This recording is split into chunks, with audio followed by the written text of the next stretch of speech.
Alobori Jesu Christi. Egbeku fikuna biriru akpokpore. Ogara merere. Ekutore aniji. Akpene fejiro. Oriabo kudewe. Onara ne yari miwe budaro mo vovisi Jesus Christ. Oroba mario. Yes. Mabarire. Emarurobo mabarire. Oroya sagremu. Kro kro. Akala. Akasa vera vevutita. Mabarire. Emarurobo mabarire. Oroya sagremu. Kro kro. Akala. Akasa vera vevutita. Ireyera pofre kenarere oma obulwa bigrerumo wayata no fia oye pe ba wo cha bomle Ilere gbeko oye orayo je bi pe ma akemraru maru me wa buiroro urumo awon sugbe jude Iregremuro oye risini ma apeyere lo to avoir ofujewa abade ya fo igbo iri tenwe na kesa arwa Ole Awara na ekifuga wina akpati joma na yo buiroro urumuro etwere biare ugedera ba me oyugbe joga Ugbe joga irora bo ise sunme Amajimi ko ebe memra ko emeswa iwi bere pa oma esa iuguya ono mogoro no agaye rapo ya meru ebera Ugbori fonfia ayi vivio ni le fonsolo ibio ni le vo ete wanyam la fo yori vero yu ira iroro na vamre yo keroro raruru Oye de toma kameru mo mi weroke o de dire yo kata de lojipua apalu Ate yoro Aje yesu mere yoro me na ro kwalo fa ate ero jema ora ya ayare ya mo mere la je oke Yoro me na ro kwalo fa unwere ro myo emube to bo brotana Unwere ro myo emube to bo brotana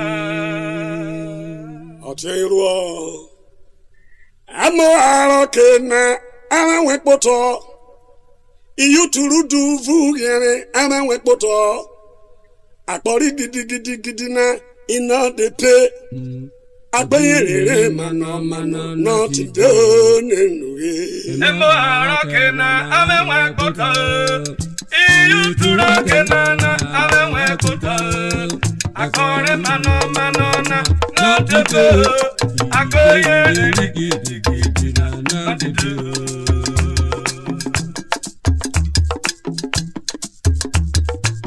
Emo arake na amewe kota Amaro duvu yare, ama wekoto.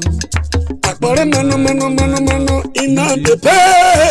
Akpeyere gidi, noti done.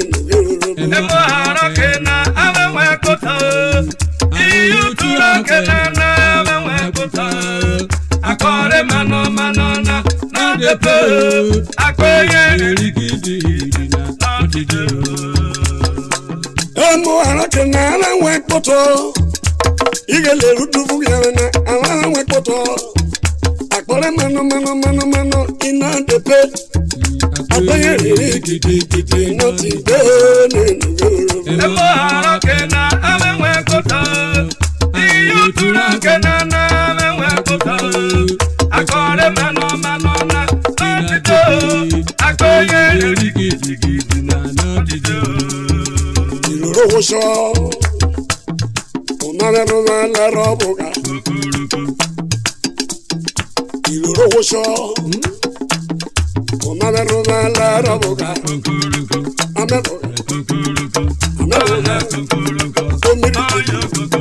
Omiri Omaya wero. Omiri kwame. Ayama wero. Ayama wero. Ayama wero. Iroro kwe. Iroro kwe. Omaya wero la la ora. Ame ora. Ame ora.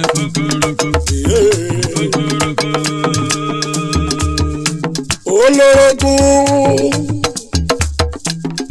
Asarimibo Risha Orogun Ogwe of Udu Kingdom Abajara Chief and Chief Mrs. Victoria Orogun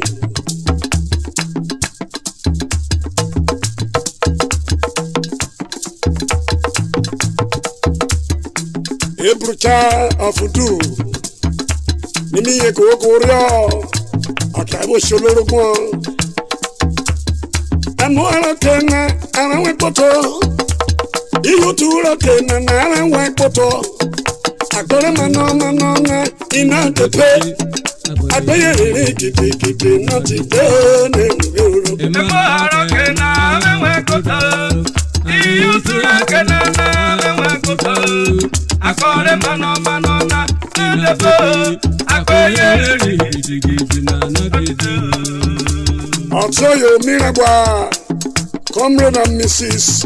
Bejegbe Jumbu, Shebi, Nini, Koko, whatever I work with Sherman, you teach us you do it. Comrade, Titus, Okotie,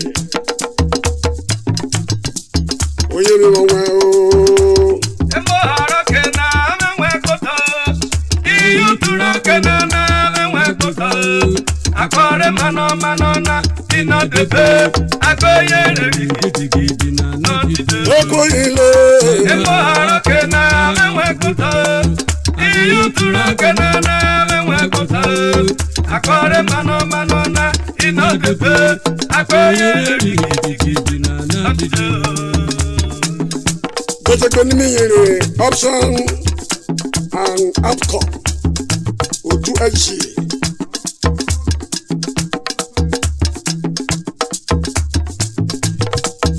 Akpori gidi ina depe Akpere mano depe Nenugeurobu Emo haroke na mewe kuta Iyutura kena na mewe kuta Akore manona ina depe akoye gidi na no dide Iweri atoye Akira ewo mekoti NUT Nabane Jacobiru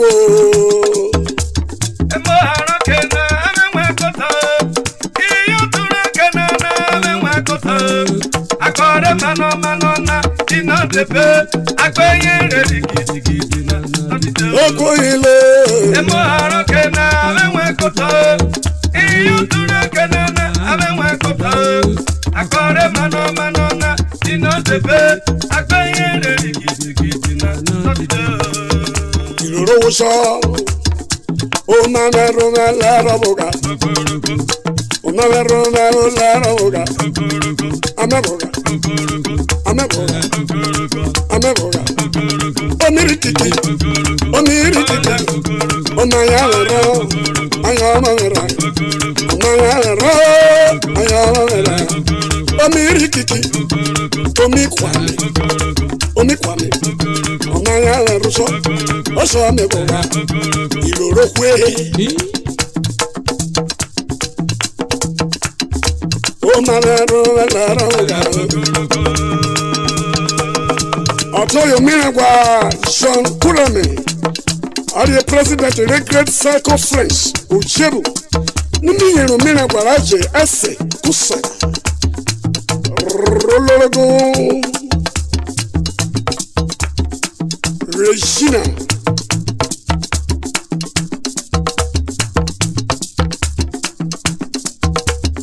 Mohana Kenana Wakoto Iutura Kenana Wakoto Akbara mano ina ndepe Akbara titi na ndepe Emo haroke na mewe kuta Iyutura kena na mewe Akore mano mano na inotepe akoye rigidi na notepe.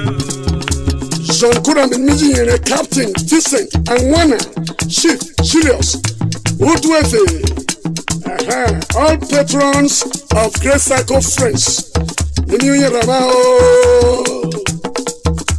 Emaro kena memwekota, iyu tura kena na memwekota.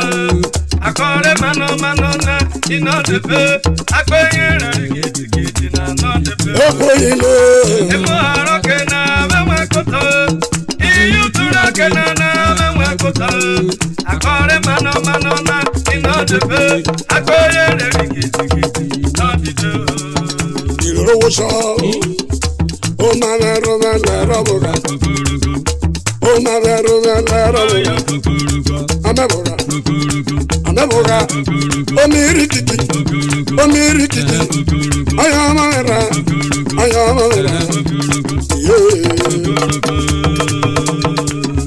Oh, Miragua.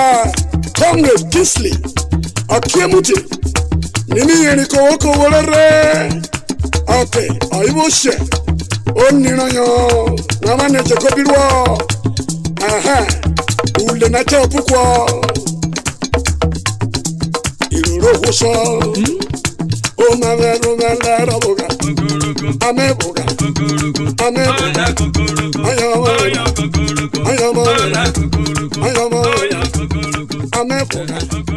Omi Kiki. Ameboga. Omi Kiki.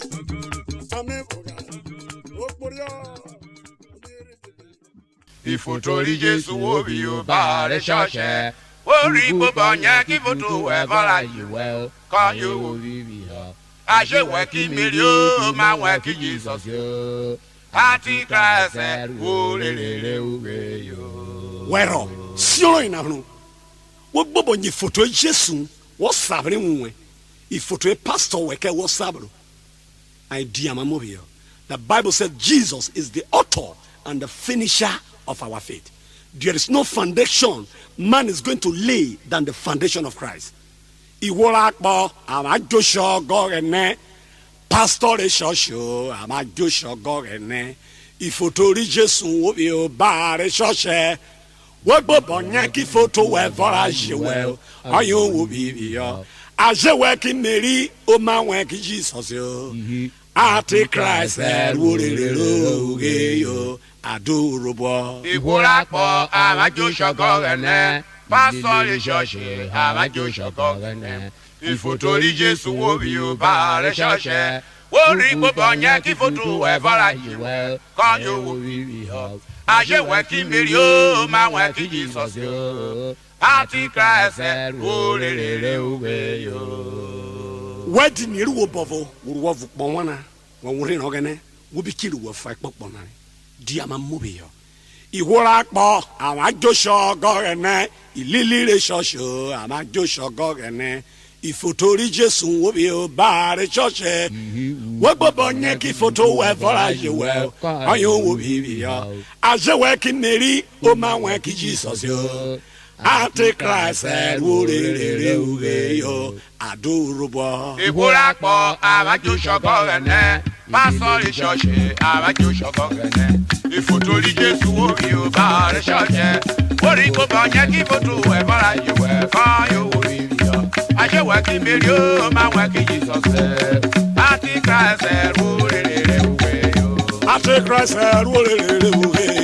Antichrist yo Emrano fiaro yo Antichrist yo Josh le miracle yo Antichrist yo Emrano fiaro yo e pastori wa yo adorable. Iworakbo amajosho gorene pastori shoshe amajosho gorene ifotori Jesu obi o bare shoshe gbogbo banya ki photo we vora yewe kan yo obi yo aje we ki Mary o ma we ki Jesus Antichrist yo.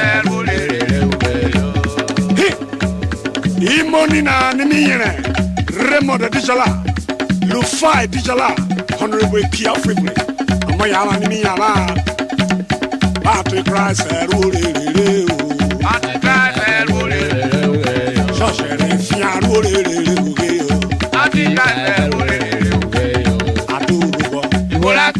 àmájò ṣọkọ gẹ̀nẹ́. Pásítọ̀ ìṣọ̀ṣẹ̀ àmájò ṣọkọ gẹ̀nẹ́. Ìfòtòrí Jésù wo bí o bá rẹ̀ ṣọ̀ṣẹ̀. Mo gbọ́ bọ̀ yẹn kí fótó wẹ̀ bọ́lá yìí wẹ̀ kọ́ yóò wo bíbí yọ. Àṣewẹ̀ kí mèrè ó máa wẹ̀ kí jìsọ̀ fẹ́. Àti ká ẹsẹ̀ lórí rẹ̀ wẹ̀ o. Akwara ni mi yẹn blessing bọ́nẹ̀ òkúyẹ gbẹ̀dà kí ṣìngẹ́nì God will shimeji ọ̀rẹ́ kí ẹ̀rì. Àti ká ẹsẹ̀ lórí rẹ̀ wẹ̀ o. Àti ká ẹsẹ̀ lórí rẹ̀ wẹ̀ o. Èmi àrọ̀rọ̀ fi àrórí rẹ̀ ọ̀parọ̀. Èmi àròrí wáyé lórí rẹ̀ wẹ̀ o. Àdúró Ìwúrẹ́pọ̀ àmájò ṣọkọ gẹ̀nẹ́. Pásítọ̀ ìṣọ̀ṣẹ̀ àmájò ṣọkọ gẹ̀nẹ́. Ìfòtòrí Jésù wo bí o bá rẹ̀ ṣọ̀ṣẹ̀. Gbogbo ọ̀pọ̀ yẹn kí fótó wẹ̀ bọ́lá yìí wẹ̀ kọ́ yóò wo bíbí yọ. Àṣewẹ̀ kí mèrè ó máa wẹ̀ kí jìsọ̀ fẹ́.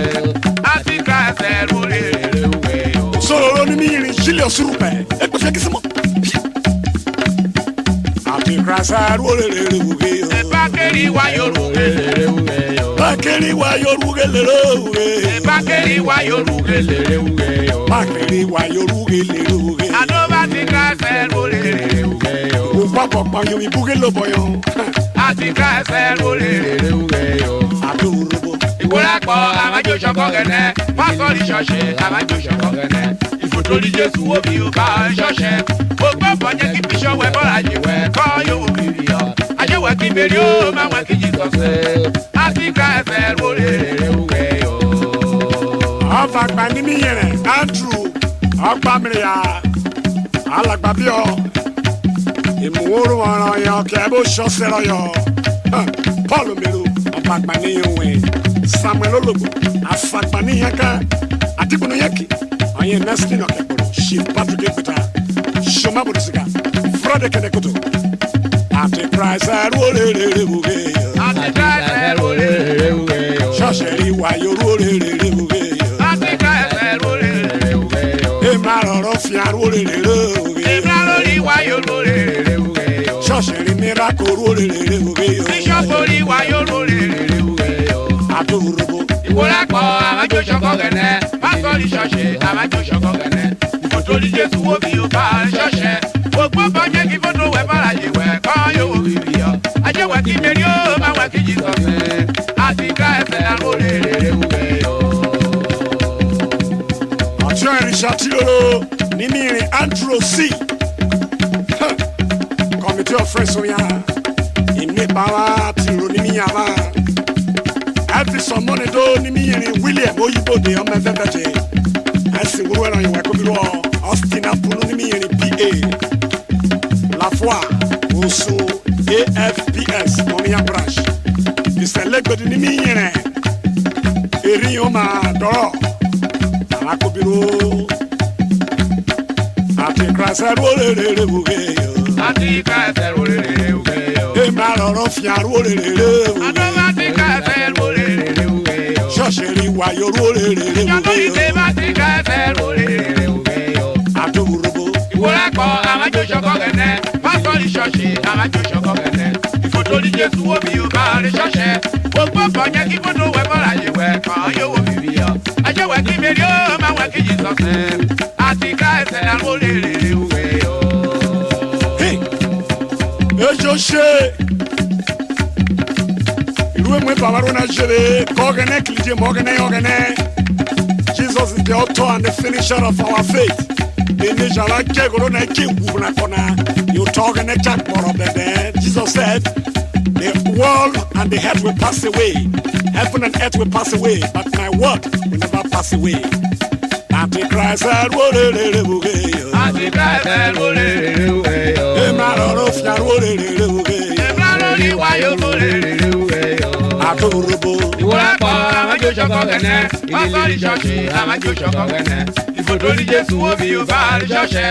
Gbogbo ọ̀pọ̀ yẹn kí fótó wẹ̀ bọ́lá yìí wẹ̀ kọ́ yóò wo bíbí yọ. Àṣewẹ̀ kí mèrè ó máa wẹ̀ kí jìsọ̀ fẹ́. Àti ká ẹsẹ̀ lórí rẹ̀ wẹ̀ o.